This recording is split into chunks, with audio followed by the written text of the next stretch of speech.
What's good, everyone? OJ here. Welcome back to another video. Today we've got some interesting topics for you guys, but before we get into that, please make sure you hit that like button, subscribe if you're someone new, and click that notification bell to get my videos first. Now we're gonna go ahead and start off with a surprise AAA RPG that got a Nintendo Switch version announced. Now, if you didn't hear about this, it's surprising because nobody thought this game was going to come to the Nintendo Switch, especially after the most recent state of play on Hogwarts Legacy. This game looked like a very big and ambitious PlayStation and Xbox title to where you're going to have to take advantage of everything across the new generations of systems, but it does seem like it's coming to a lot of different systems. Now, I already knew that it could be on Xbox One and also PlayStation 4. I think they already talked about that and confirmed it, but I knew that they were really kind of targeting the PS5 and the Xbox series. But now we actually have a Nintendo Switch version being announced a little bit afterwards. So that's very interesting. And check this out, guys.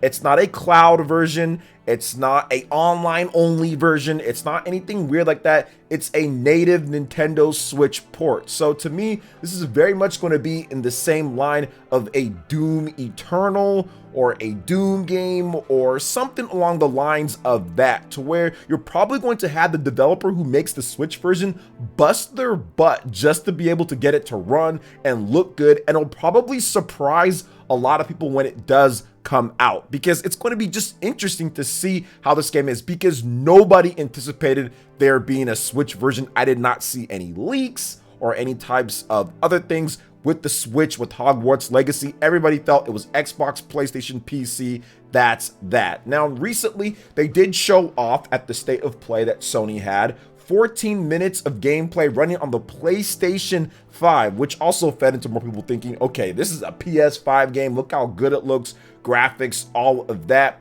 They shared a bunch of details about the game, and I'm not going to go over everything because there was a lot of information. There was a lot of gameplay, and I like that. I love gameplay reveals. I like when they actually talk about the mechanics and what you're going to do, but I will go over the basic premise. And remember, guys, I'm not a big Harry Potter fan, so it's not like I'm going to be someone who's going to be like, oh my gosh, Harry Potter, I want to play this. This is going to be like the best thing ever. But I think that if you are into Harry Potter, this could be like the dream game for you. This could be like the dream Harry Potter game. This could be like, oh my gosh, this is going to be the greatest thing ever, because it does look like they put a lot of time and effort into this game with all the different mechanics and the systems and the elements. It looks pretty good. So let's talk about this. Welcome to Hogwarts Legacy. You're a new student at the famed School of Witchcraft and Wizardry with the unique ability to manipulate powerful ancient magic hidden in the wizarding world. You'll need to uncover what's behind the return of this forgotten magic and who is seeking to harness to destroy wizard kind,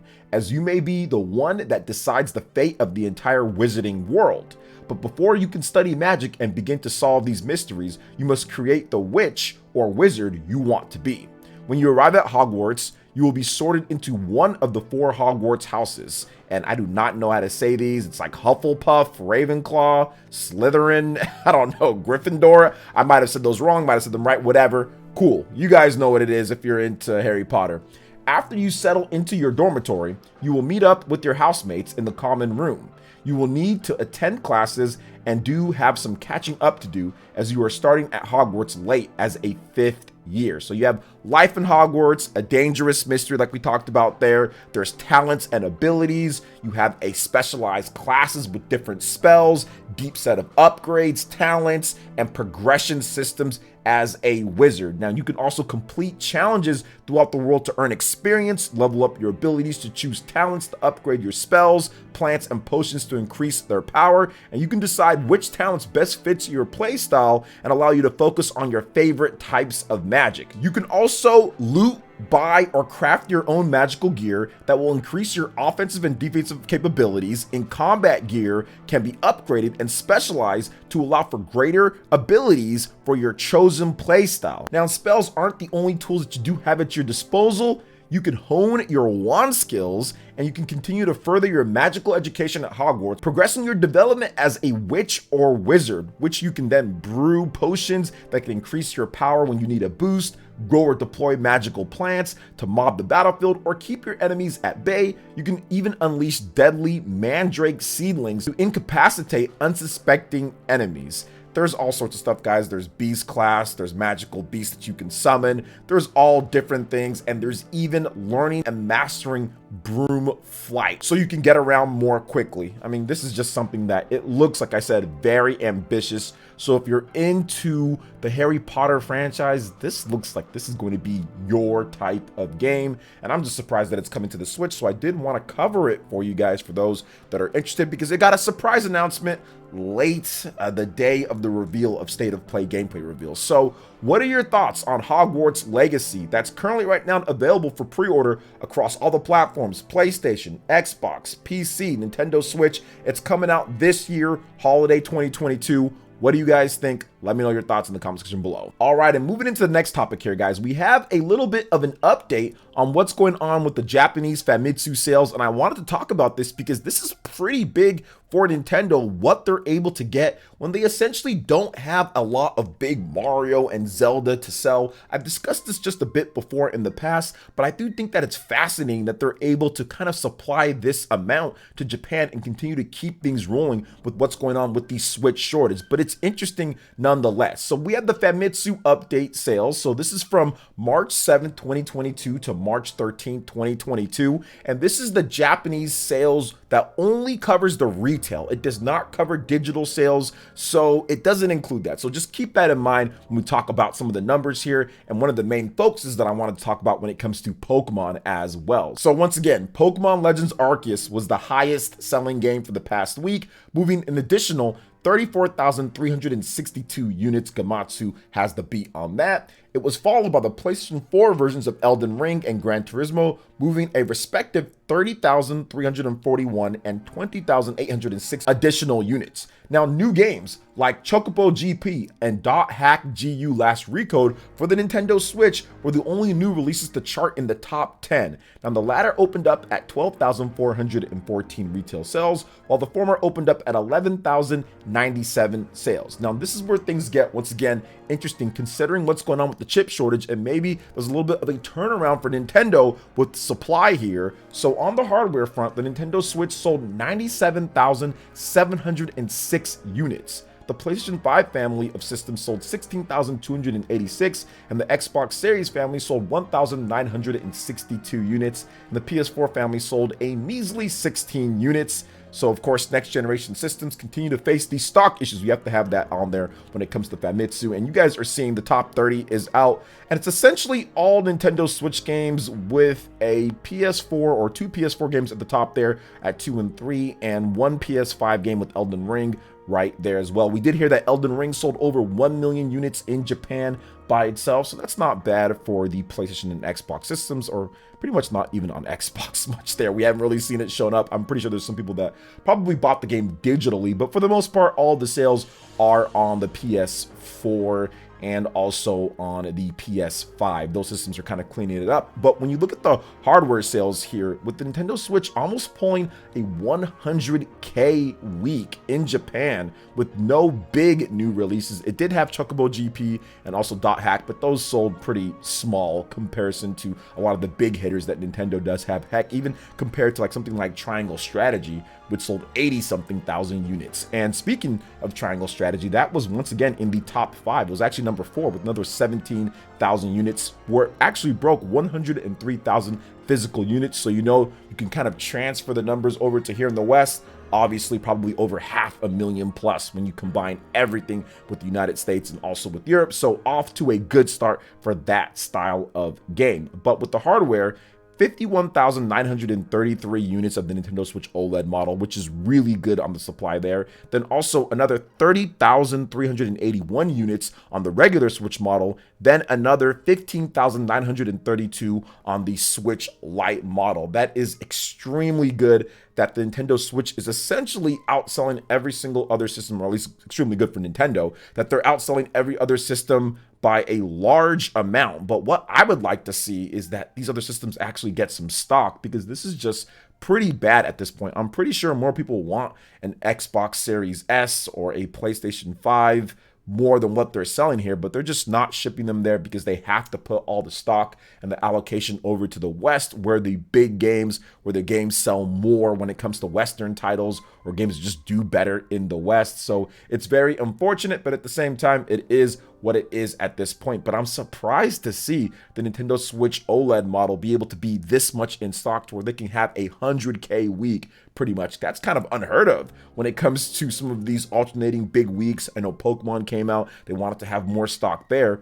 But to see Pokemon continue to do really well at the top board, it's showing some legs here, yet it's still a #1 type of game. I don't think it's even left the top 5 or so since it launched, and it's pretty much been #1. So another 34,000 units, and that's not counting the digital sales that we know that's doing pretty good in Japan, as well as it's still in the top 20 digital too. So very good to see those numbers across the board. Nintendo's kind of killing it in Japan, not even kind of, they are killing it. Plus we also have the news that the Nintendo Switch did pass up 24 million plus units in Japan as well, going on 25 million overall for everything. So once again, very impressive, and should be in striking distance of some of the other systems that are above it within the next year or so, like the Nintendo DS, for example. So what are your thoughts on this sales news when it comes to the Nintendo Switch and everything that's going on in Japan, Pokemon Legends? Let me know your thoughts in the comment section below. All right, and moving on to the next topic here, guys, we do have the official Mario Kart 8 Deluxe booster course that's available for any of you guys to go out there and pick up. We've got brand new footage and also some comparison footage from the new Nintendo Switch version of it, and also the OG, the original version of the game. Shoutouts to Game Explain for this, and I thought that it was a pretty good comparison to show that there is a nice bump up. They tried to keep the original feel of the game. They didn't want to make it too much in terms of remaking it. They wanted to give it that same atmosphere and look, but then of course modernize it a bit for the Mario Kart 8 gameplay. And from what I'm seeing, I'm liking it. I think that it looks pretty cool. I've already seen some streams and some videos on it, and this video here that Game Explain has is pretty good as well. I will be playing it myself too, so if you're a member, you can definitely join us. If you're watching this on Friday, you can check it out. But we will be playing Mario Kart 8 Deluxe within the next couple weeks. We'll be having different sessions so members can get into the action. Link in the description below if you want to become a member. But yeah, I am down for this, man. The booster pack is really cool. I already have the Nintendo Switch Online Plus expansion pack, so it's just going to update and download there. So I am happy about that. So what do you guys think about this Mario Kart 8 Deluxe Booster Pass DLC comparison and the actual DLC launching? Are you having fun with the courses? Are you racing? Is it cool? Let me know your thoughts in the comment section below. All right, and moving into the final topic here, guys, we've got a brand new Street Fighter V Championship or Champion Edition update that adds something very interesting. We got balance updates, we've got some pixel graphics filters, and even a cell shading filter.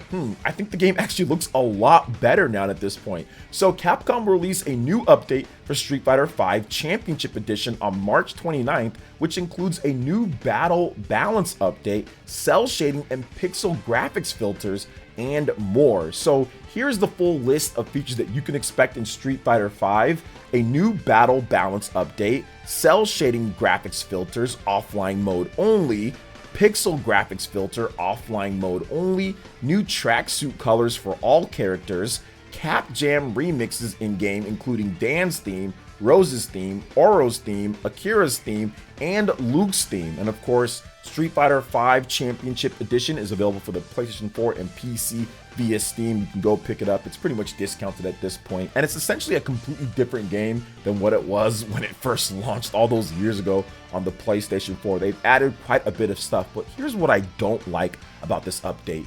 The cell shading graphics filter, offline mode only. Why would they do that? Like, I can understand like the pixel graphics and all that, but the cell shading actually makes the game look better. It looks a lot better, and why would you not want to see your character with the cell shading? What would make it to where they're saying, nope, when you go cell shading, you can't have it online? So I really don't understand that, because yes, offline play for the tournament play, that's cool, you want to have it there, but if you're just trying to grind and get some new battle points so you can get the characters or to get whatever you need, fight money, I think they call it there, fight money, like I don't understand why they couldn't have that online. So if somebody knows coding and knows about that type of stuff, you guys let me know why this wouldn't be a good idea to have for online as well. Just seems very weird, but like I said, I'm not sure what's going on there, but I wanted to cover it because I feel that it's a cool update, and I've always been a Street Fighter fan. Ever since back in the day when I first played Fighting Street Fighter, I remember playing and thinking, okay, this was cool, but it wasn't until Super Street Fighter 2 or Street Fighter 2, all of those versions of it, to where I just started loving the game. The original Street Fighter 2 with Ryu and Blanca and Chun-Li on the cover, and like Blanca's doing the roll and like Chun-Li's backing up. I mean, that was just awesome, man. So I've always been a fan, so I'll always cover some stuff about Street Fighter or be interested in what Street Fighter is doing, even if I don't like the direction of where they're going with the game, because I still watch competitive play. So what do you guys think about this cell shading not being in the online mode, offline mode only? So what do you guys think about that? I feel it makes the game look a lot better, and I'm more interested in it now. But what do you guys think about this? Let me know your thoughts in the comment section below. All right, guys, that wraps it up for this video here. Thank you so much for watching. I do appreciate it. Please make sure you hit that like button, subscribe if you're someone new, click that notification bell. We will see you for the next video. Peace.